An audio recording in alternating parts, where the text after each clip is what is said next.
আসসালামু আলাইকুম ওয়া রাহমাতুল্লাহ। আজকে এমন একটা গল্প আপনাদের সঙ্গে শেয়ার করতে যাচ্ছি, সেটা আমাদেরকে ইমেইলের মাধ্যমে এক ভাই পাঠিয়েছেন।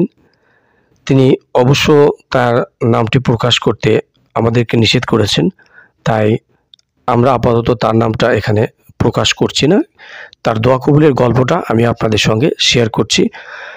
এর মধ্যেই আমি আপনাদেরকে এর আগেও বলেছি যে আপনাদের মধ্যে যারা দোয়া কবুলের গল্প আমাদের ইউটিউব চ্যানেলের মাধ্যমে প্রকাশ করতে চান, তারা অবশ্যই আমাদেরকে কমেন্টস করে জানাতে পারেন। অবশ্যই আমাদেরকে ইমেলের মাধ্যমে জানাতে পারেন। ইমেলটা আমি ডিসক্রিপশন বক্সে দিয়ে দেব, ওইখানে আপনারা ইমেইলের মাধ্যমে আপনারা এই ঠিকানায় পাঠাতে পারেন। তাহলে চলুন আর আজকে বেশি কথা না বলি, আমরা ভাইটির দোয়া কবুলের গল্পটি শুনে নিই। তিনি প্রথমে লিখেছেন, আলহামদুলিল্লাহ আলহামদুলিল্লাহ, আমার দোয়া কবুল হয়েছে, বরং এখন মনে হচ্ছে আমার দোয়াগুলো একে একে কবুল হতে শুরু করেছে। আলহামদুলিল্লাহ।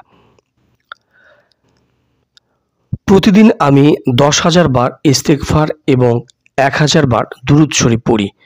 এই নিয়মটা যখন শুরু করি তখন আমার মন সবসময় হতাশায় ভরা থাকতো, মন খারাপ থাকতো। কিন্তু আল্লাহর কসম, কয়েকদিনের মধ্যে আমার মন হালকা হয়ে গেল, দুশ্চিন্তা উড়ে গেল। আমি তাহাজ্জুদের নামাজে যা যা দোয়া করেছিলাম, আলহামদুলিল্লাহ, একে একে সেগুলো কবুল হতে শুরু করেছে। আমি বুঝে গেছি আল্লাহ কাউকে ফেরান না, তিনি আমার মতো গুনাহগার বান্দাকেও ফিরিয়ে দেননি। তাই বলছি, হতাশ হবেন না। আপনি যতই পাপী হন না কেন, আল্লাহর রহমত থেকে মুখ ফিরিয়ে নেবেন না।